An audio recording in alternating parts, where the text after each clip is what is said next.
Manifesting isn't just some woo-woo concept conjured up by a group of sky-clad women dancing round a cauldron, okay? Manifesting, in my opinion, is a way of life. For we are all manifesting all the time. We may not always like what we're inviting into our life, but that's okay, because all we need to do to change the results and outcomes we're manifesting right now is to up our level of self-love. And that's what we'll be exploring on today's episode of I Love Me, the podcast. Love, love, love, love, love, love, I love me. Simple, inspiring lessons in self-love. Welcome to Season 2 of I Love Me, the podcast. It's Tamra here after a little break, and today I wanted to go deeper into the topic of manifesting. Because if you've been hanging out in spiritual circles for a while, or even teetering on the edges, you'll have heard the word manifesting thrown around like a boomerang. And you may have certain feelings around this whole big manifesting thing.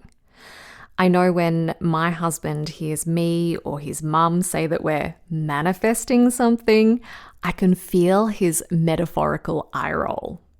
Not because he doesn't actually believe in manifesting per se, but because of the reputation the word has earned. Because while I'd like to say that manifesting is as easy as focusing on something or asking the universe for it and it'll be yours, manifesting doesn't quite work that way. So let's drop the woo-woo of manifesting and actually look at what manifesting really is. Firstly, you are manifesting your life right now.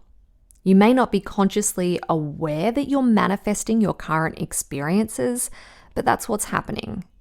You see, we have a certain belief system about ourselves and about the world, which creates thoughts, lots of thoughts. It's those thoughts that make us feel a certain way. And it's those feelings that drive or inspire the decisions we make and the actions we take. As a result, we get very specific outcomes or manifestations. See, we're manifesting all the time.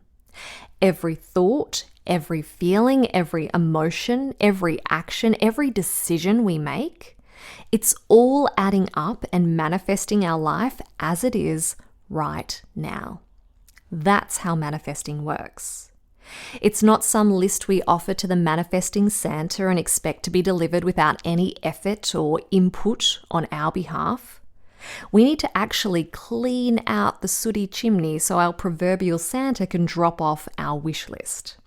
And by that, I mean we need to take some responsibility for what we invite into our lives by being willing to look at what's going on under the surface of our feelings and thoughts. We need to be willing to clean up any patterns or behaviors or beliefs that are no longer serving us. And we do this all the while loving ourselves. Loving ourselves for being where we're at right now. Being grateful for who we are and what we have in our lives. Even though we have some sooty, messy beliefs playing out, we love ourselves because we know we are here to be loved. That way, we can quite literally love ourselves into a healthier way of thinking and being, and essentially love away the gunky beliefs that we have playing out. For when we have self-love, we can let love guide the way. And that always makes manifesting what we actually want so much easier. So, what if you don't like the life you're manifesting right now? Or there are parts of it you feel could do with an upgrade, so to speak? Well, you need to short-circuit the beliefs that are causing the thoughts, that are creating the feelings, that are dictating your decisions, actions, and behaviors, and thus manifesting your outcomes. And we do that through learning how to love ourselves. and then loving ourselves that little bit more. Because the more we love ourselves, the more we believe in ourselves, the more we trust ourselves, the healthier our beliefs will be. And remember, it's our beliefs that kick off this chain reaction that leads to the results we get in life. What we manifest is a direct mirror image of the beliefs we hold. But if you've been following me for a while now, you'll know that beliefs can be changed. And this is what I teach in my Remarkable Relationships course. So you can start to see how self-love is at the core of our ability to manifest what we wish to attract into our lives. We love ourselves back into wholeness by being willing to shine light on the beliefs that are not serving us, the old patterns and behaviors that have led us down an unloving path. And we rearrange them into healthier, more love-inspired beliefs that actually serve us.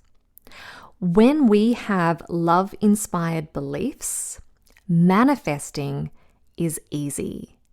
And when something is easy, it can then become a natural way of life.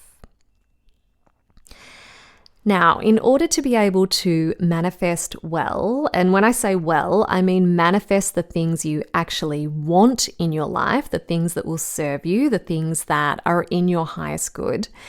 In order to manifest in this way, you need to cultivate a solid love for yourself where you believe in yourself and know you're worthy of receiving what you desire.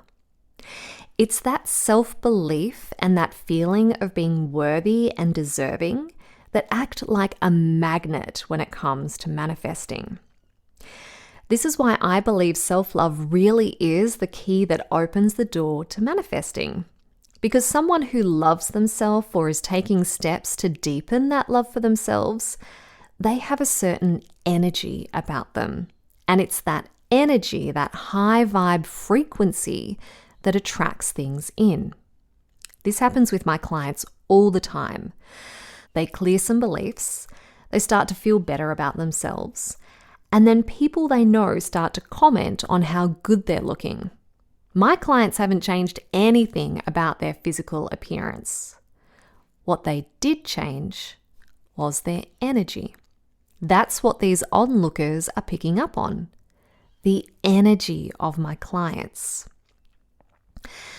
Now, you may be wondering, what is this energy or vibration people talk of?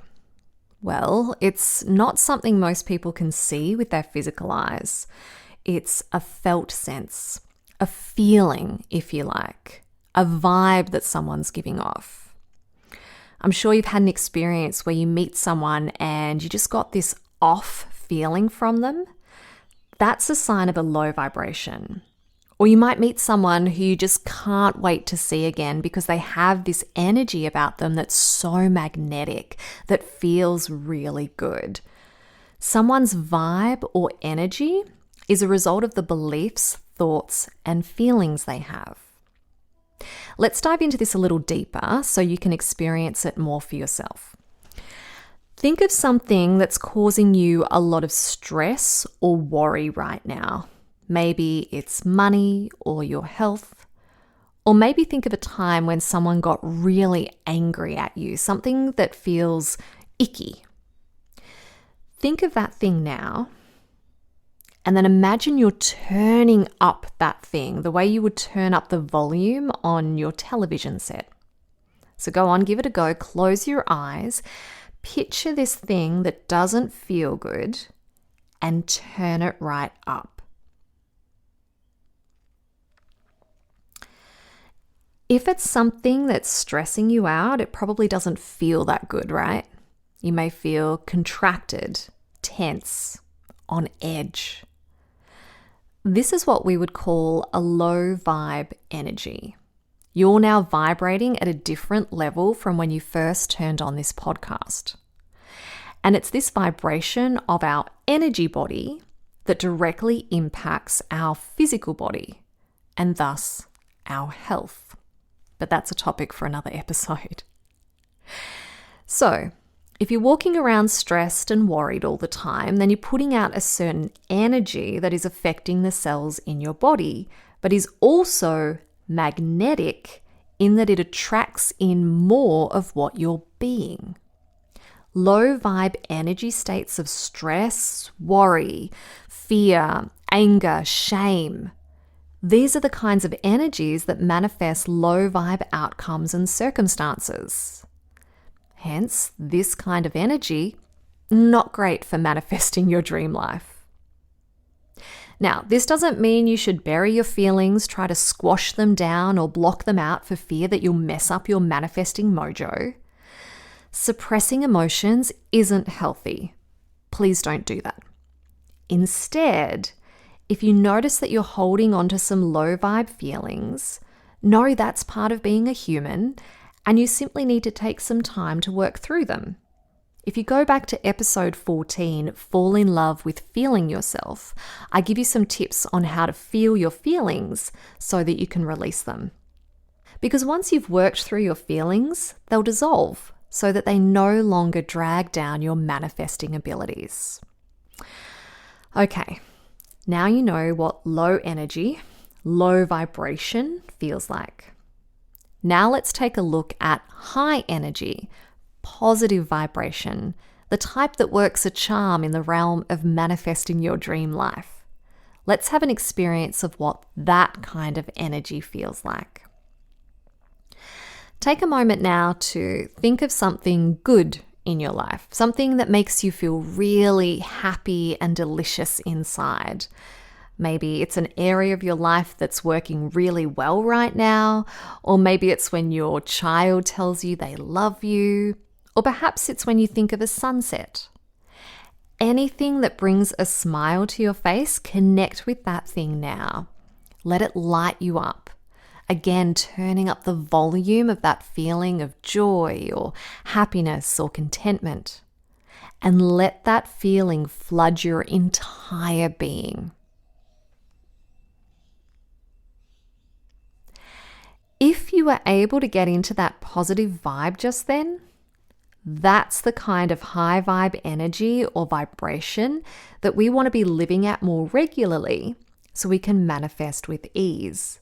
So manifesting can simply become a way of life. Because like I said, we attract in more of what we are already being. We are magnets in this way. And this is what people are talking about when they refer to us being an energetic match for the thing we want to manifest.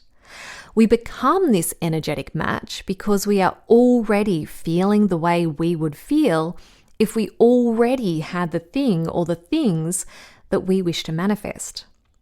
For example, when I wanted to attract in an awesome partner, I started dating myself. Now, I share more about this in episode 12, how dating myself led to my prince. But what I want to highlight today is that my intention was to feel the feelings I believed I would feel being inside a romantic relationship, such as feeling connected, loved, supported. And to do this, to have these high vibe feelings, even though I was currently single. So I practiced giving to myself the things I wanted from another person, and in doing so, grew my love for myself, which changed my energy, and changed my energy around relationships. Because if you've read my second book, Getting Naked, the Dating Game, you'll know that relationships was an area that was severely lacking in love for me. It was an area that I struggled with for a long time before I was able to change my beliefs, and in doing so, change my energy around relationships. So in a nutshell, our point of attraction will always be from how we are feeling. Our feelings, which create our energy, are our superpower when it comes to manifesting. The key questions that you want to ask yourself, journal with, meditate on are, how would I act if I had the life I wish to manifest right now? What would I be doing differently? How would I be spending my free time? What would I be thinking? And most importantly, how would I be feeling? Connect with those things regularly. Saturate yourself in those feelings. And let those feelings inspire your moves forward, the decisions you make, the actions you take, the behaviors you exhibit. You may like to consider it like daydreaming your way into your new reality. Spend time imagining what it would feel like to already have the life you wish to live.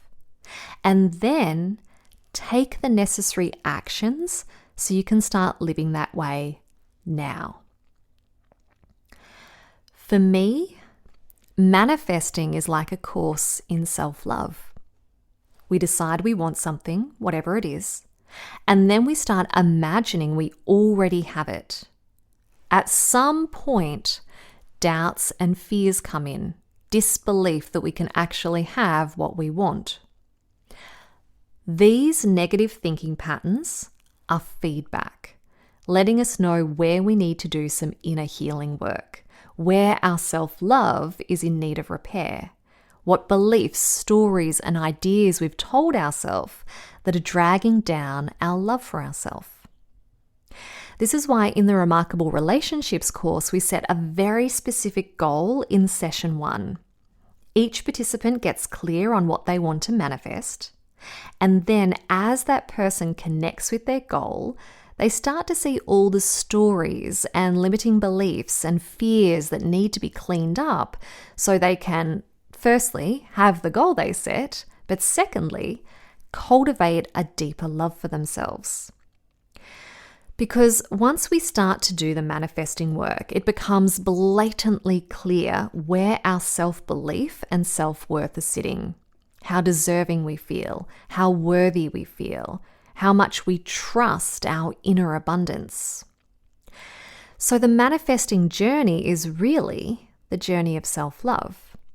Because as we try to manifest, we get shown all the areas of ourself that need more love, all the things we've been thinking about ourselves that are of a negative nature. We're given front row seats to all our inner gunk, so to speak.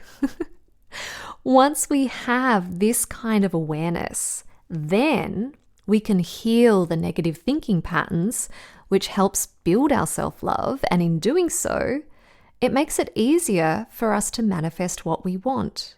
The more we manifest, the deeper our love grows. The deeper our love grows, the more we can manifest. If you want to get really good at manifesting your dream life, then you need to get really good at loving yourself. The self-love bit is the bit that makes manifesting easy. As we increase our love for ourselves, we change our energy. The more we change our energy, the more magnetic we become in being able to attract in the life we want to lead. It's that simple. So today's take-home lesson is this. The more you love yourself, the more effortlessly you can manifest the life of your dreams. And the more you love yourself, the clearer your dream life will become, because you'll be more connected to your truth and what you really want to create with your life. So this week, I invite you to start to notice your level of self-love. And you can do this by paying attention to the thoughts you think and the feelings you feel. Are they of a positive, high vibe nature? Or are they of a negative, low vibe nature? And then notice how that has a ripple effect on your outcomes, what you're welcoming into your life. As you change your beliefs, which change your thoughts, which changes your feelings, you'll begin to see how life starts to change. And if you're wondering, hold on, so it's the beliefs that are at the root of this issue, can we talk more about those? Simply jump back to episode 2, Programmed for Love, where I go into depth on beliefs, where they came from, and what's needed to shift them quickly. And then next week, we'll look at a big belief that gets in the way of most people's manifesting endeavors, the belief of, I'm not worthy. When a person believes they're not worthy of certain things or certain outcomes, this becomes a huge obstacle in the whole manifesting process. Yet as soon as a person learns how to shift this belief, their results change immediately. Hence why I see belief clearing as the magic wand to our troubles. We clear beliefs and our life improves. Hence why clearing limiting beliefs is an act of self-love. Thanks for joining me today, and if you'd like to learn the nuts and bolts of manifesting, like how to get into that high energy state so you can easily magnetize your dream life, I'm releasing a 4-lesson manifesting course this week. It's free to anyone on my mailing list. You can join by signing up for the free self-love starters kit at gettingnaked.com.au. And if you do go on to explore any of my paid programs, know that a percentage of profits go to planting trees, so together we can re-robe Mother Earth.